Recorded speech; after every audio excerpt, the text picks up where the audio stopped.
क्या आपको पता है कुछ टाइम पहले कितने अजीब जीवों की मछलियों की वीडियोस वायरल हो रही थी जिसमें कहते थे कि कुछ तो होने वाला है। वो 28 मार्च 2025 में यानी अभी के टाइम में हो गया। जिसका हमें डर था वही हो गया। म्यांमार और थाईलैंड में 7.2 का भूकंप आ गया। एक बात सोचो, इन समुद्री जीवों को पता चल जाता है कि कुछ तो होने वाला होता है और वो इस तरह बाहर आ जाते हैं। जब जब ऐसा होता है तो समझ लेना कि कुछ तो होने वाला है। कुछ टाइम पहले सभी इस बात पर डर रहे थे क्या होने वाला है।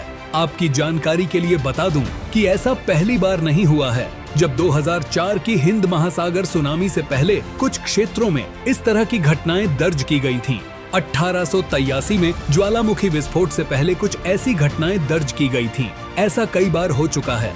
सवाल ये है कि इन जीवों को पता कैसे चल जाता है कि कुछ होने वाला है। तो देखो, मैं पहले आपको उन मछलियों के बारे में बताऊंगा जो अभी लास्ट टाइम देखी गई थी। और फिश फरवरी 2025 में स्पेन के कैनरी द्वीप समूह के लास पाल्मास समुद्र तट पर एक दुर्लभ और फिश देखी गई थी। इस मछली की लंबाई सर्फबोर्ड जितनी थी और इसकी चांदी नीली त्वचा पर लाल पंख थे। यह मछली गहरे समुद्र में 656 फीट से 3280 फीट की गहराई में पाई जाती है और सतह पर कभी नहीं आती। और जब जब ये मछली बाहर आती तब लोग बोलते हैं कि कुछ होने वाला है। देखो, वैज्ञानिक इसे नहीं मानते पर लोग ये मानते हैं। जापानी लोक कथाओं में इसे डूम्सडे फिश या प्रलय की मछली कहा जाता है, क्योंकि माना जाता है कि इसके सतह पर आने से प्राकृतिक आपदाएं जैसे भूकंप या सुनामी घटित हो सकती हैं। दूसरी फिश जो और फिश से भी गहराई में रहती है, जिसका नाम है एंगलर फिश, जो न कभी सूरज की रोशनी देखती है और न ही कभी सतह पर आती है। उसके लिए उसकी दुनिया सिर्फ समुद्र का अंधेरा ही होता है। एंगलर फिश गहरे समुद्र 2000 मीटर से 4000 मीटर की गहराई तक में पाई जाती है, जहां सूरज की रोशनी नहीं पहुंचती। यह मुख्य रूप से अटलांटिक और अंटार्कटिक महासागर में देखी जाती है।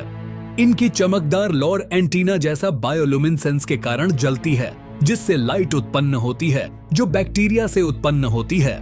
इसी लाइट से वो दूसरी छोटे मोटी मछलियों को आकर्षित करती है और उसे खा जाती है।